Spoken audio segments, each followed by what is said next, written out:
என்னடா இது இவன் வண்டி ஓட்டிட்டு வரான்? போயா என்னடா அது மூட்டை தேங்காய்ங்க. ஆமா நீயே ஓட்டு வர? வண்டிக்கார வயிற்றுல போயிட்டாரு, அதனால தோப்புல இருந்து ஏத்திட்டு வரேன். கண்டது அப்படிதான். சரி சரி இறக்கி உள்ள வை. கருப்பியா ஐயா பிரிக்க திறந்து விடு. இறக்கி உள்ள வை. இறக்குடா. ஐயா கும்பிடுறேங்க. என் பொண்ணு கல்யாணம் வச்சிருக்கிறேன். தாலி வாங்குறது கூட காசு இல்ல. ஒரு 1000 ரூபாய் கடனா கொடுத்தீங்கன்னா நல்லா இருக்கும். 1000 ரூபாய் இங்க பாடுறா. ஏயா ஏற்கனவே வாங்கின கடனுக்கு வட்டிக்கு மேல வட்டி ஏறிக்கிட்டு இருக்கு. மகளுக்கு வேற கல்யாணம் வச்சிருக்கீங்களா? போப்போ போய் வேலையை பார்த்து முதல்ல கடனை கட்டுற வழியை பாரு. போ. கண்ணுக்குட்டி அந்த பசு கத்திக்கிட்டே இருக்குல்ல, இங்க என்ன பண்ணிட்டு இருக்க? கண்ணுக்குட்டி கலைச்சா போதும் தடவிக்கிட்டே இருப்பான்.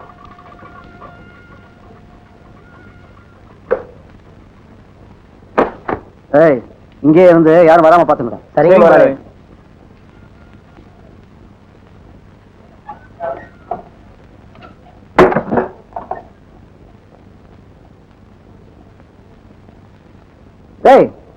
என்னடா அது 2 பேர் சேர்ந்து ஒரு மூட்டையை தூக்கிட்டு வரீங்க? அதான் நல்லா விளைஞ்சகன்னு சொன்னல முதலே. வச்சிட்டீங்களா? சரி சரி புறப்படுங்க. வரட்டுங்களா? வராங்க.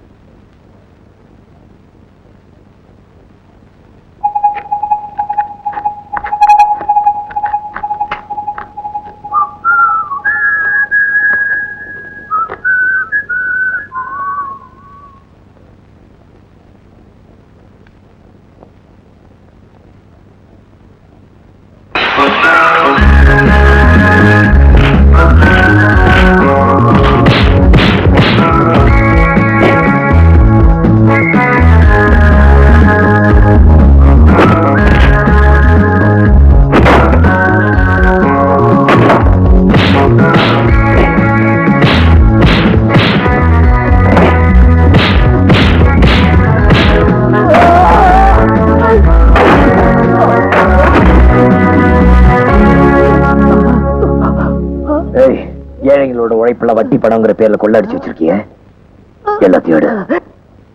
இல்ல என்கிட்ட ஒண்ணும் இல்ல. கொடுத்துறேன்.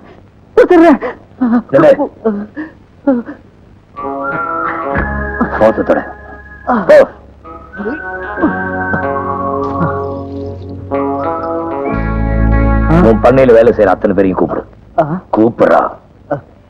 குமரேசா யாராவது வாங்கடா. என்ன முதலாளி? பண்ணையில வேலை செய்யறாங்க எல்லாம் நீ கூப்பிடுற. எதுக்கு முதலாளி? அன்பளிப்பு கொடுக்குதான். கூப்பிடுறா. முனியாண்டி கருப்பையா மாரிமுத்து எல்லாரும் ஓடியாங்க. முதலாளி பணம் கொடுக்க போறாரு, வந்து வாங்கிட்டு போங்க. வாங்கப்பா. என்ன முதலாளி திடீர்னு? எல்லாம் திடீர்னு தானே வருது, வாங்கிட்டு போ. வணக்கம் ஐயா. நல்லா இருக்கணும் சாமி. மகராசனா இருக்கணும் ஐயா. ஐயா உங்களை கடவுள் தான் காப்பாத்தணும். நல்லா இருக்கணும் ஏசாமா. இந்தாமா கடன் ஐயா. இல்ல ஏன்னா வச்சுக்கோ.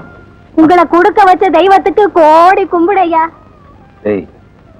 கொஞ்ச நேரத்துக்கு முன்னாடி கல்யாணத்துக்கு செலவு கேட்டானே மாரியப்ப, அவனுக்கு அந்த தாலி சரடும் அதுல இருக்கிற பணத்தை கொஞ்சம் செலவு கொடு. மாரியப்பா கூப்பிடுறா. மாரியப்பா ஐயா கும்பிடுறேங்க. இந்தா உன் மக கல்யாணத்தை ஜாம் நடத்து. ஐயா நான் தாலி வாங்க தான் பணம் கேட்டேன். நீங்க தாலியும் கொடுத்து இவ்வளவு பணத்தையும் கொடுக்குறீங்களே, நீங்க ரொம்ப நல்லா இருக்கணும்யா. நல்லா இருக்கணும். என்னல சாத்து. தங்கையா நீ சொன்ன மாதிரி என் சொத்தையெல்லாம் கொடுத்துட்டேன். என்ன ஒண்ணு பண்ணிடாதப்பா, என்ன விட்டுருப்பா. விடுறத அது இந்த ஜென்மத்தில் நடக்காது. எத்தனை பேரை காக்காவை கத்து விட்டுருப்ப, எத்தனை பொண்ணுங்களுக்கு எடுத்திருப்ப, எத்தனை தாலி அறுத்திருப்ப. அதுக்கெல்லாம் நான் உனக்கு தண்டனை கொடுக்க வேண்டாம். நான் செஞ்சதெல்லாம் தப்புதான், என்ன கொண்டாடாதப்பா. உன்னை அவ்வளவு சீக்கிரம் கொண்டுட மாட்டேன். சாவுனா என்ன, அது எவ்வளவு கொடுமையானதுன்னு நீ தெரிஞ்சுக்க வேணாம்.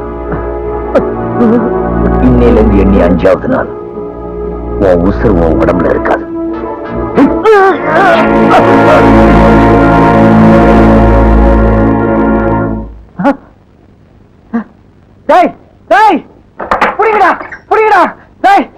எங்கடா போய் தொலைஞ்சிங்க? என்ன என்னாச்சு? தங்கையா வந்துட்டு பாருடா, போய் பிடிங்கடா.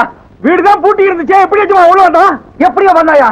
வந்தது இல்லாம இன்னும் 5 நாள்ல என்ன கொல்றேன்னு கெடு வச்சுட்டு போயிருக்கான். இனியும் மந்தமா இருக்கக்கூடாது முதலாளி. இப்பவே போலீஸ்ல சொல்லி பாதுகாப்பு வாங்கிக்கணும்.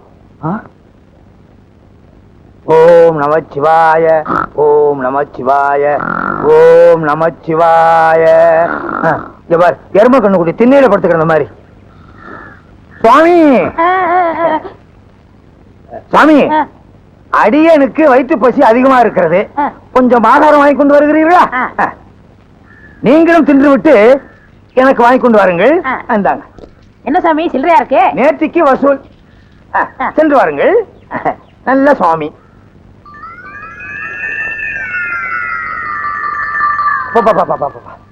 என்ன எரிச்சல், என்ன அரிப்பு, ஒரு படையே வந்துரும் போல இருக்க. தாடி எடுத்துட்டு தாடி எடுக்க வேண்டியது இருக்கு. 8-7 மலை என்ன பிடிக்கிறதுக்காக இந்த வேகத்துல அலையிறியா? நல்ல வேளை செட்டு கையோட கொண்டு வந்தது நல்லதா போச்சு.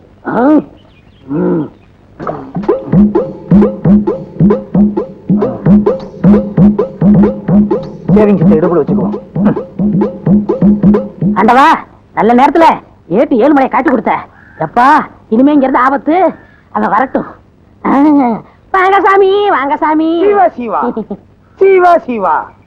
சுவாமி, தாங்கள் பசியாறி விட்டீர்களா? இந்த கட்டை 6 நாள் என்ன, 6 விட்டால் என்ன சுவாமி? தொடாதீர்கள். தேன் ஒன்று இருக்கிறது. இருந்து விட்டு போகட்டுமே, அதுவும் ஒரு ஜீவன் தானே, இதிலே வாழ்ந்து விட்டு போகட்டும். நான் இன்றைக்கே காசி போறதா முடிவு பண்ணி விட்டேன். என்ன அப்படி திடீர் முடிவு? இன்னைக்கு தான் ஏட்ட தெரிஞ்சுக்கிட்டேன். எப்படி? இன்னைக்கு தான் ஏட்ல எழுதி வச்சிருந்தது தெரிஞ்சுக்கிட்டேன்.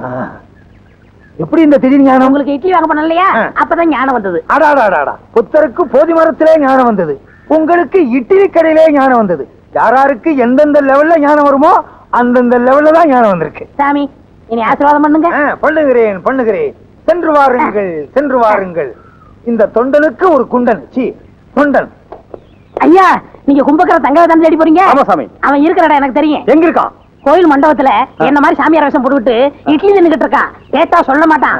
அடி அடின்னு அடிச்சு மடக்கிருங்க. அப்படியா? சாமி, ஏட்டே உனக்கு வச்சேன்டாவே. ஒரே இடத்துல இருக்க கூடாது, இடத்தை மாத்திக்கணும். இதுதான் நமக்கு ராசியான இடம்.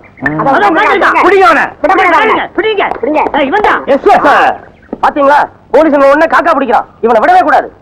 நான் இருக்கிற உங்களுக்கு தெரிஞ்சிருச்சா? நான் யார் தெரியுமா? நல்லாவே தெரியும். தங்கையா? ஐயோ, நான் தங்கையா இல்ல, பின்ன சின்னையாவா இல்ல பெரியயாவா? நான் சொல்றத கேளுங்க. ஐயோ, நீ தானே தங்கையா?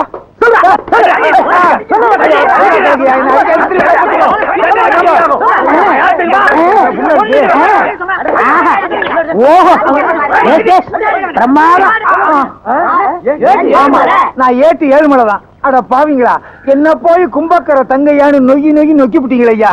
கஞ்சா கடத்தரவனை பிடிக்கிறதுக்காகவும் கும்பக்கர தங்கையாவை பிடிக்கிறதுக்காகவும் மார்வேஷத்துல அலைஞ்சேன். என்ன இப்படி பேக்ல பின்னி விட்டீங்களா ஐயா? சாரி. ஆமா, சாரின்னு ஒரு வாரத்துல சொல்லிடுவீங்க. 10 நான் 2 மாசத்துக்குள்ள போடணும்.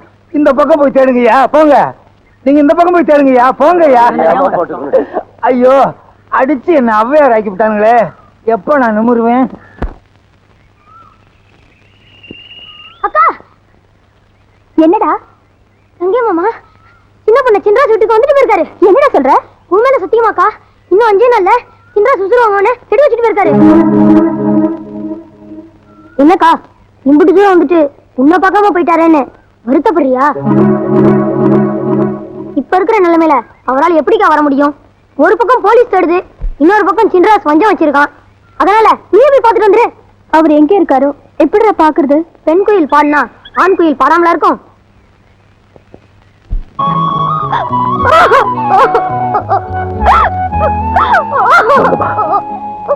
உன் கண்ணீர் எனக்கு புரியுது. விதி வரட்டு வந்த நேரத்துல வீட்டை ஒட்டியா வந்த என்னப்ப மட்டும் நெஞ்சில சுமந்துக்கிட்டு என்னால இருக்க முடியலையா? நாம எப்படி எல்லாம் வாழணும்னு மனக்கோட்டை கட்டி வச்சிருந்தோம். எல்லாமே மண்கோட்டை ஆயிடுச்சியா? மங்கப்பா, இனிமே நம்ம 2 பேரும் சேர்ந்து வாழ முடியும்னு எனக்கு தோணாரு. இதை கேட்கதான் நான் இவ்வளவு தூரம் வந்தேனா? இதை விட நீ என்ன கொண்டு போட்டு ஒரேடியா போய் சேர்ந்துடுறேன். உன் மனசு எனக்கு புரியுது. ஆனா நான் ஒரு கொலை குற்றவாளி. போலீஸ்காரங்களுக்கு தான் நீ குற்றவாளி, எனக்கு இல்ல. இப்ப நான் என்ன சொன்னாலும் உனக்கு புரியாது. இந்த ஜென்மத்தில் நாம 2 பேரும் ஒண்ணு சேர முடியாது. ஏன் சொன்னதையே திரும்ப திரும்ப சொல்ற? உன் வாயால நான் தான் உன் பொண்டாட்டின்னு ஒரு தடவை சொல்லையா? அது போதையா எனக்கு? அதுதான் விதினா, அதை யாரும் தடுக்க முடியாது. பொழுது போயிட்டு இருக்கு. காலகாலத்துல வீட்டுக்கு போய் சேரு.